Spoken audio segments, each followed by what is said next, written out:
So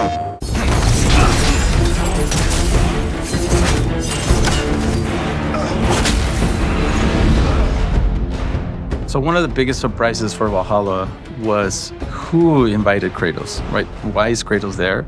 He got this mysterious invitation, and when you get to the top of Valhalla, you discover that it's none other than Tyr. The invitation was yours. I would have signed it, but it was important you come here for your own reasons. Right from the beginning, we knew that Tyr was going to be your ultimate test. When you play Ragnarok and you meet Tyr for the first time, you think you're going to fight this character. You see them standing up, Tyr's so intimidating. And then, in typical Santa Monica fashion, we change expectations and we subvert them. But I think a lot of people kind of play that game. They're like, wow, what if Kratos and Tyr sparred it out? And we wanted to dig into that and really figuring out, how does Tyr fight? What's that relationship? Because they are sparring. It's a very different relationship than we've ever seen Kratos, fight against someone else. Yeah.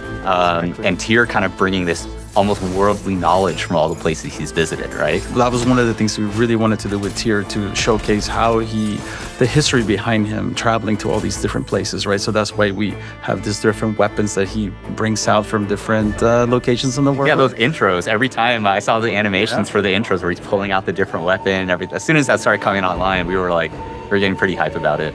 If you notice, for folks that have a keen ear, that will hear some slightly different tunes when each weapon is introduced that is kind of tied to the weapon as well. And then his styles of combat change.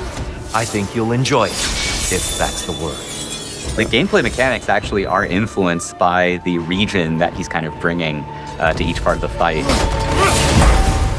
We also play around with some mechanics that are a bit different than fights that you would have in the base game. Yeah. And ultimately, it's like two God of Wars going at each other, Exactly. right? So that's one of the biggest things, is that when you think about the whole franchise, Kratos has only, even though it's called God of War, he's only confronted Ares, another God of War. Not until now has he had an opportunity to go and fight it out with another God of War. Yes, a completely different context, right? Whereas with Ares was about a completely different thing, revenge. Now this is more about personal growth and challenging himself to master himself, to get him to the next step in his life, which is a super exciting way to reframe this epic battle with another God of War, right? That was distinct, but at the same time brings it full circle.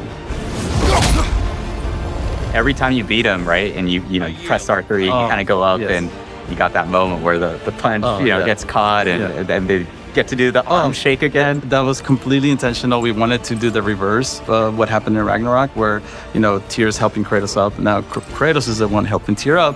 Tyr was definitely a lot of fun to bring to life, and hopefully all of you enjoy fighting them. Arms up!